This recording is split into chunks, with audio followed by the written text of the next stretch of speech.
성경의 권위에 대한 성경교리 두 번째 시간으로 오늘은 성경의 축자 영감에 대한 성경교리를 나눕니다. 지난 시간에 나누었던 내용 다시 한번 되새겨보고 가겠습니다.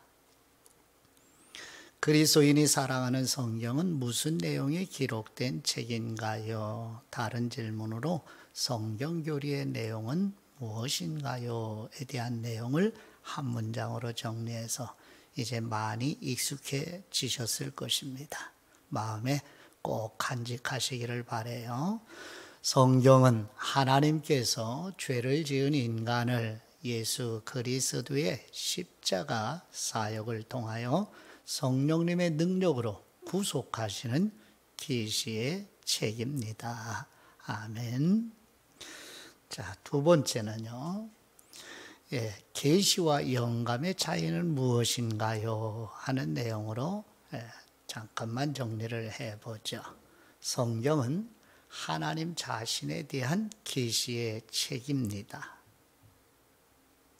두 번째, 그러나 성경의 모든 내용이 계시는 아닙니다. 세 번째, 모든 성경은 성령님의 영감으로 기록되었습니다. 마지막 네 번째, 성경의 권위는 성령님의 영감에 기초합니다. 그 다음 마지막 세 번째, 영감이란 하나님께서 전하시려는 진리에 오류가 생기지 않도록 성경을 기록하도록 부르심을 받은 사람들을 성령님께서 통제하셨다는 뜻입니다. 이게 성경의 영감이라는 진리에 대한 의미입니다. 다시 한번 마음에 꼭 간직하시기 바라고요. 자, 그러면 이제 오늘 나눌 내용은 성경이 하나님의 말씀이라고 증거하는 내용부터 살펴봅니다. 첫 번째, 성경은 여기 성자는 거룩 성자죠. 경은 글경이에요. 그래서 성경이라는 의미 자체가 거룩한 글들이라고 성경이라는 이름 자체가 증거하고 있지요. 그래서 구별된 글들입니다. 두 번째, 성경이 하나님의 말씀이라고 여호와께서 말씀하셨느니라 여호와의 말씀이니라 여호와의 말씀이 임하여 이런 표현이 구약 성경에만 무려 3808번이나 기록되어 있어요. 이런 것으로 보아서 성경은 하나님의 말씀이라는 증거임을 알게 돼요. 하나의 예를 들어서 나눠볼까요? 예레미야 29장 29절 말씀을 보시지요. 예레미야 29장 29절 말씀, 여호와의 말씀이니라. 너희들이 내 말을 듣지 않았기 때문이니라. 내가 내 종 선지자들을 너희에게 꾸준히 보냈으나 너희는 그들의 말을 듣지 않았느니라. 여호와의 말씀이니라. 아멘. 여호와의 말씀이니라 한 구절만 두 번이나 반복이 돼요. 예레미야 성경 한 권만 여호와의 말씀이다 하는 이 표현이 무려 386번이나 반복이 되고 있어요. 이것을 성경의 자증성이라고 표현을 해요. 성경 스스로가 성경이 하나님의 말씀이라고 증거한다는 뜻입니다. 이 예레미야 29장 19절 말씀의 배경은 BC 605년 18대 유대왕 여호야김과 그 다음에 BC 597년 19번째 여호야긴 왕 때에 이제 바벨론에 이스라엘 백성들이 포로로 끌려가는 역사적인 배경이었어요. 그래서 포로로 끌려간 사람들의 숫자가 많아서 그발강이라고 하는 지역에 유대인 포로들의 공동체가 형성이 돼서 거주하여 살게 했어요.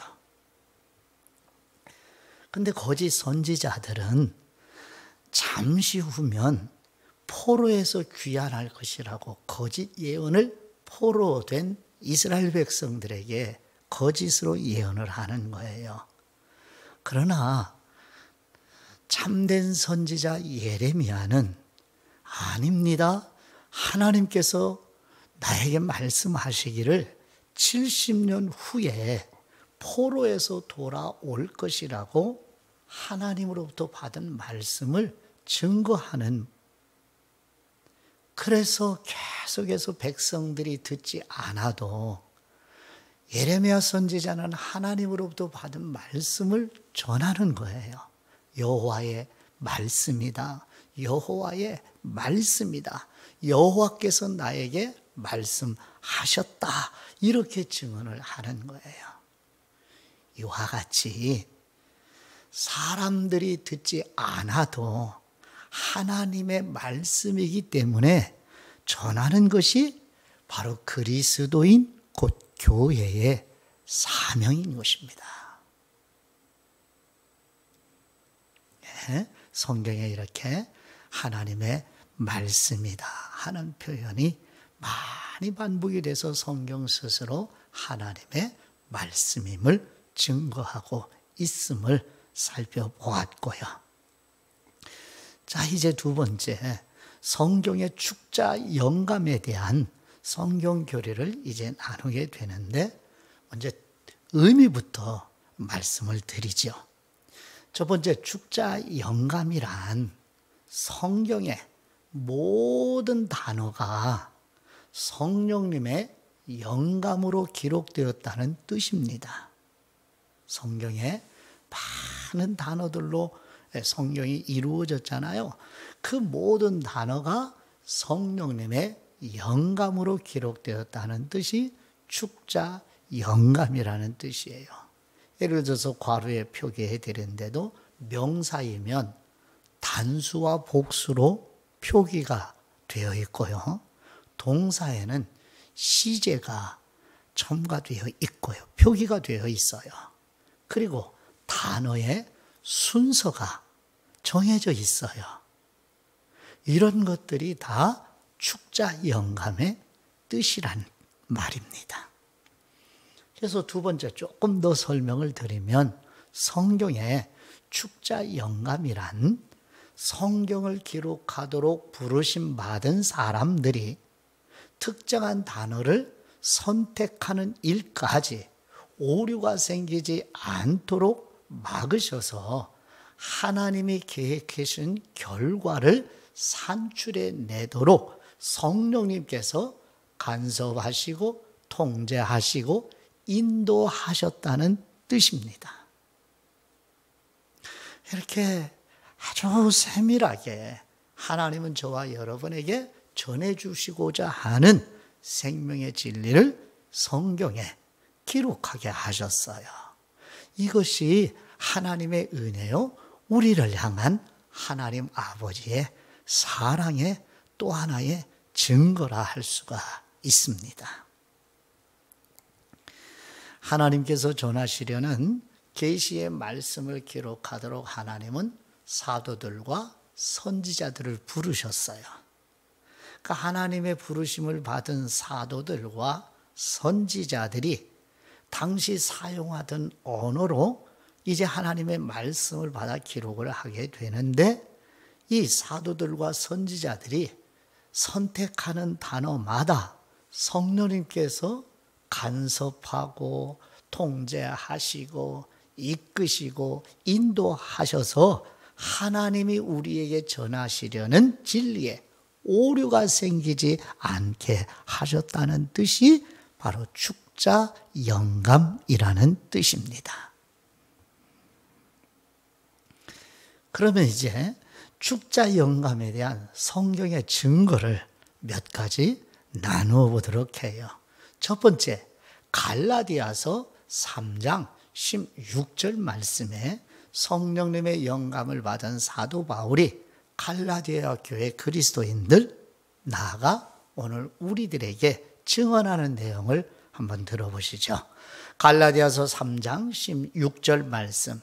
이 약속들은 아브라함과 그 자손에게 말씀하신 것인데 여럿을 가리켜 내 자손이라 하셨으니 곧 그리스도라. 아멘. 이 약속, 여기서 보면은 아브라함과 그 자손에게 말씀하신 것인데 여럿을 가리켜 그 자손들이라 하지 아니하시고, 이 말씀은 대표적으로 창세기 22장 18절 말씀을 염두에 두고 설명하는 말씀인데요. 창세기 22장 28절 말씀에 내 씨로 말미암아 천하 만민이 복을 받으리니 이는 뇌가 나의 말을 준행하였음이니라 하셨다 하니라. 아멘. 여기서 아브라함의 씨 혹은 자손이면 복수의 의미가 담겨 있잖아요. 근데 복수가 아니라 이 씨 혹은 자손을 단수로 표기를 했어요. 이유가 뭐예요? 아브라함의 씨 혹은 아브라함의 자손은 예수 그리스도를 가리키기 위하여 선택이 된 단어가 바로 아브라함의 씨 혹은 아브라함의 자손이라는 단어예요. 이처럼 성경에 기록된 단어에 복수 혹은 단수로 정확하게 표기를 하게 했는데 하나님께서 전하시려는 진리가 분명하도록 성령님께서 성경을 기록하는 사람들을 이렇게 간섭하고 통제하고 이끌어 주셨다는, 이것이 축자 영감의 증거예요. 우리 한글 성경에는 명사이면 단수 복수가 잘 드러나는 것도 있지만 드러나지 않는 경우도 있고요. 그리고 동사이면 시제가 잘 번역이 원래의 의미대로 되지 않은 부분도 없지 않아 있거든요. 그러나 원어의 성경에는 이렇게 명사의 수, 동사의 시제, 단어의 순서, 이게 성령님의 영감으로 기록된 거예요. 그래서 우리 임의대로 번역을 할 때 조심해야죠. 우리 마음대로 번역을 하면 안 되겠지요. 그래서 여러 가지 번역 성경을 대조해서 살펴보아야 할 필요성이 있는 것입니다. 자, 그 다음 디모데후서 3장 16절을 익히 잘 알고 계신데요. 디모데후서 3장 16절도 축자 영감의 하나의 증거인데 한번 살펴보도록 하죠. 디모데후서 3장 16절 말씀.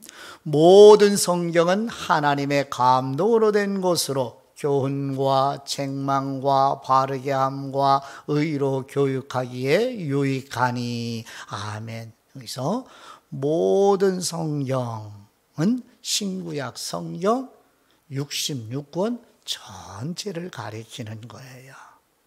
근데 사람들이 번역을 하면서 어떻게 살짝 바꾸느냐면요, 하나님의 감동으로 된 모든 성경은 이렇게 번역을 하기도 하는데 이게 위험하다는 거예요.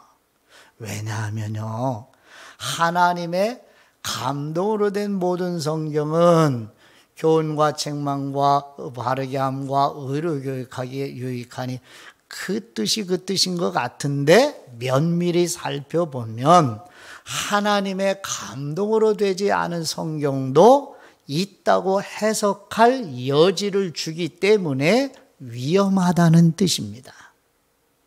왜냐하면 사람 안에는 무서운 죄성이 남아 있어요. 그 죄성의 힘이 그릇된 생각을 하게 되는 거예요.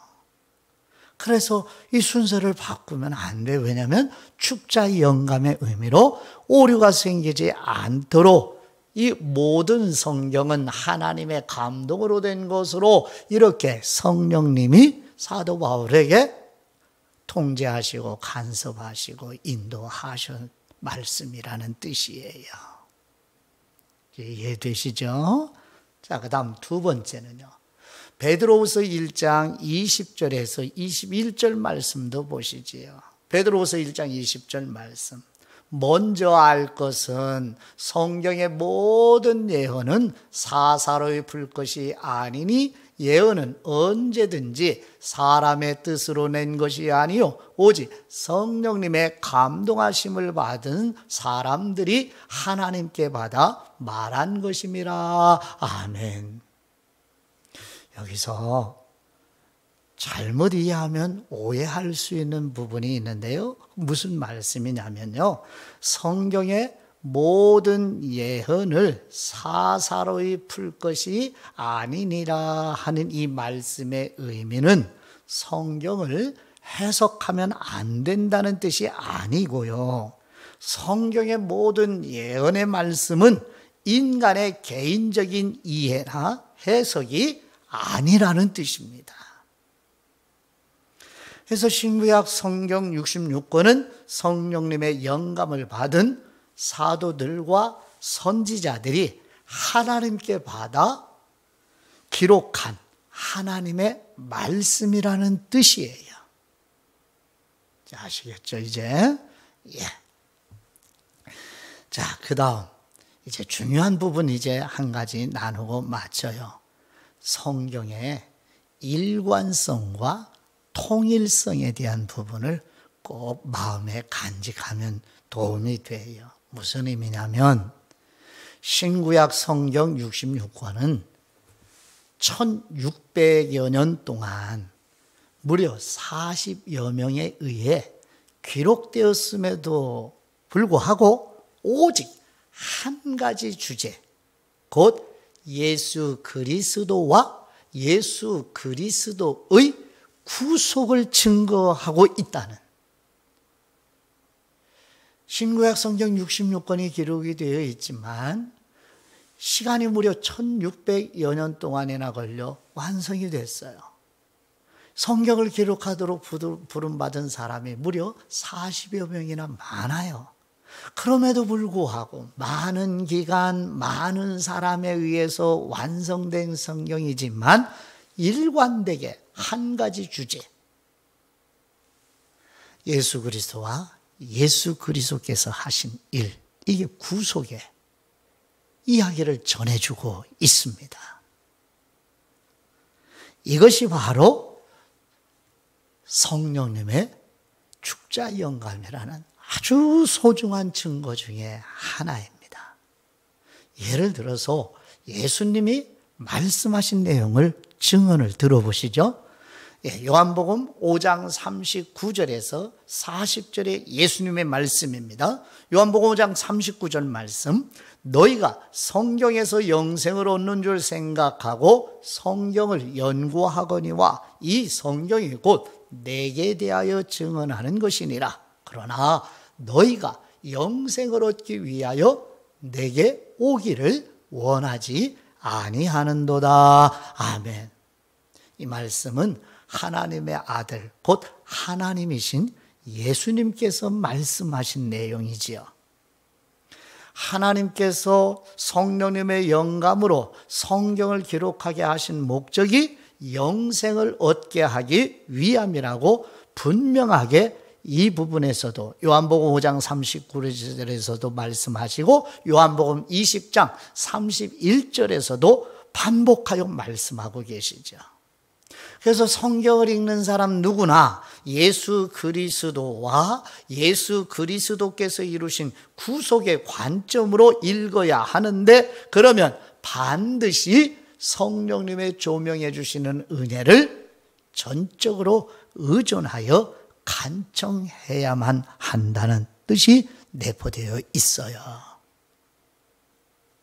이렇게 성경은 예수 그리스도와 예수 그리스도께서 이루신 구속의 메시지를 신구약 성경 전체가 일관되게 증언해주고 있음을 예수님도 증언하셨고요. 또 두 번째 예수님의 말씀을 다시 한번 보시도록 하죠. 누가복음 24장 44절 45절 말씀입니다. 누가복음 24장 44절 말씀. 또 이르시되 내가 너희와 함께 있을 때에 너희에게 말한 바 곧 모세의 율법과 선지자의 글과 시편에 나를 가리켜 기록된 모든 것이 이루어져야 하리라 한 말이 이것이라 하시고 이에 그들의 마음을 열어 성경을 깨닫게 하시고. 아멘. 부활하신 예수님께서 구약 성경으로 부활하신 예수님에 대해 자세히 설명해 주셔서 듣는 사람들의 마음을 열어 깨닫게 해주시는 내용이에요.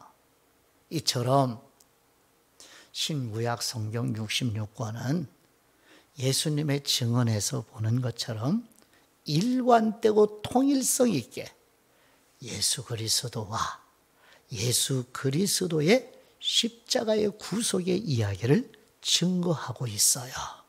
이것이 바로 성경의 축자 영감의 증거 중에 아주 중요한 메시지예요. 그러므로 거듭난 사람, 곧 그리스도인은 성경의 권위에 그렇죠. 복종해야지요. 아니, 거듭난 사람 그리스도인은 성경의 권위를 알고 복종하게 되어 있습니다. 점진적으로요. 예, 오늘 함께 나눈 내용을 잠깐만 정리를 해 볼까요? 예, 성경은 기계적 영감이 아니라 축자적 영감으로 기록되었습니다. 기계적 영감이란 성경을 기록하도록 부름받은 사람이 마치 녹음기처럼 받아서 기록했다는 뜻이 그게 기계적 영감이에요. 그런 성경은 그런 방식으로 기록된 것이 아니라 축자적 영감입니다. 개개인의 상황과 시대적 배경과 그리고 모든 부분들을 허락하는 상황 속에서 성령님이 성경을 기록하도록 부름받은 사람을 이렇게 이끌어 주셨습니다. 각 단어들을 선택할 때마다 성령님이 간섭해 주셨어요. 그 다음 두 번째, 신구약 성경 66권 전체가 축자 영감으로 기록되었습니다. 성경은 신구약 성경이 하나님의 말씀이라고 증거합니다. 이것이 성경의 자증성이라고 말씀드렸고요. 그 다음 네 번째는 성경의 축자 영감이란 성경을 기록하도록 부르심을 받은 사람들이 특정한 단어를 선택하는 일까지 오류가 생기지 않도록 막아주셔서 하나님이 계획하신 결과를 산출해 내도록 성령님께서 간섭하시고 통제하시고 인도하셨다는 뜻이죠. 마지막으로 신구약 성경은 무려 1600여 년 동안 40여 명에 의해 기록되었음에도 오직 한 가지 주제, 곧 예수 그리스도와 그리스도의 구속을 증거하는 성경의 일관성과 통일성도 성경이 영감으로 기록된 증거 중에 하나입니다. 네, 이런 내용으로 소그룹 안에서 복된 나눔이 이어지기를 축복합니다. 하나님 아버지께 기도드립니다. 말씀으로 강복해 주시는 우리 하나님 아버지, 성경을 기록하도록 부르심을 받은 사람들이 선택하는 단어마다 오류가 생기지 않도록 성령님께서 간섭하시고 통제하시며 인도하셔서 아버지의 자녀들에게 전하시는 진리가 기록된 신구약 성경의 권위에 복종하는 마음으로 성경을 사랑하여 읽고 듣고 배우며 묵상하여 그리스도의 강한 군사로 성장하게 하옵소서. 우리를 은혜의 보좌 아버지께로 인도하시는 우리 주 예수 그리스도의 이름으로 기도드립니다. 아멘.